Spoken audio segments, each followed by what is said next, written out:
Good afternoon, E39 source. Colton here with my 01540 i6. Today we will be replacing the chain tensioner on the lower passenger side of the M62 TUB44 placed in front of us.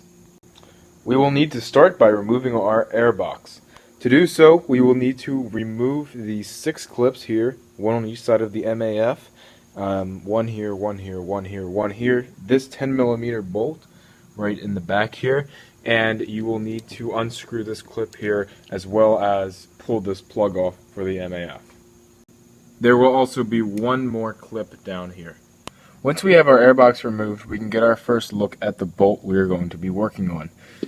Here is the bolt, right here, 19mm, and we are going to have to get that out. Now, I've done some reading, and some people say to use a swivel socket, some people say to use a long extension socket. I'm going to play around with a few things, and I'll tell you what I use. I'm going to try to start to loosen this.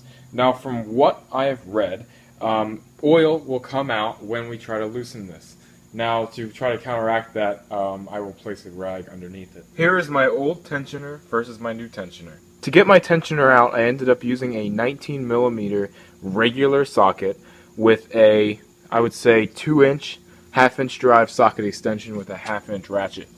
Now, here's the tricky part. What happens is, if you unscrew this too far, your ratchet cannot get past the frame rail for the car. So, what you have to do is you just have to break the tension on that with the ratchet, then remove the ratchet and just use the extension by hand to remove your chain tensioner the rest of the way. I would assume the same is to be said with reinstalling the chain tensioner inside the car. So, what I'm going to do now is go ahead, take this and carefully reinsert it into the car. Now, my little clip that I was unaware that I needed to buy, which goes between the engine and this bolt right here, it's like a little washer, is still on my engine. So what I'm going to do is I'm going to leave that there and I'm going to reuse that since I don't have one. So when you buy your tensioner, just remember to buy a clip. I didn't, so I have to reuse my old one. Now, before I put the new tensioner in, I want to take a moment to show you what the old tensioner versus the new tensioner are like. Now, as you can see here, the new tensioner is much longer. Now, this one and this one have the same internal parts. This one, I'm going to apply the same force to these, I swear. That has that much spring. It's worthless. This one is functioning properly. So, hopefully that'll help a little bit with the knocking.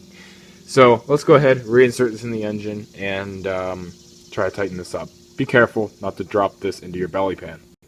As you can see here, the new tensioner is now installed in the engine. Here's a few quick tips, and this is what E39 source is all about. When you're putting this in, do not use the socket.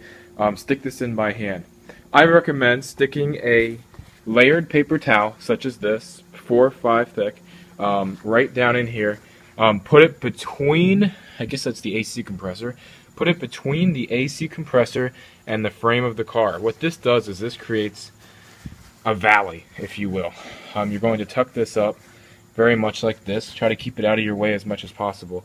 But what you're doing is you're creating a valley, almost like a diaper, if you will, between the frame and the AC compressor. That way, if this does slip out of your hands, it will fall down into this and hopefully catch itself before it falls down into your belly pan, your engine bay, ground, whatever's down there. Before you lose that and you lose your spring, just know that that is a quick tip. So, basically what you're going to want to do is hold it in with one hand, push up with your fingers, and twist with your other hand. And it's going to take about 5 minutes. Be very patient. Just try not to cross thread it. Once you do that, take your ratchet, give it a nice tight yank, and don't go too tight. These are aluminum block engines. You can strip bolts on them. Be careful. Anyways, so mine is now reinstalled. I am going to go ahead and install my air filter box back into place, then the air filter box cover, put all that in, put that 10mm bolt back in, reconnect the MAF, and start up my engine. Hey guys, what's up? A few weeks later now, I've been driving the car with the new timing chain tensioner in. Actually drove it to Ohio and back, and I didn't have a single issue with it. So I would say this is definitely a good upgrade for higher mileage engines. I definitely did notice some improvements with startup noise and actually noise and higher RPMs while the engine was running. So keep that in mind, and I will talk to you guys in my next E39 source video. Hope you guys enjoyed. Thanks again. Bye-bye.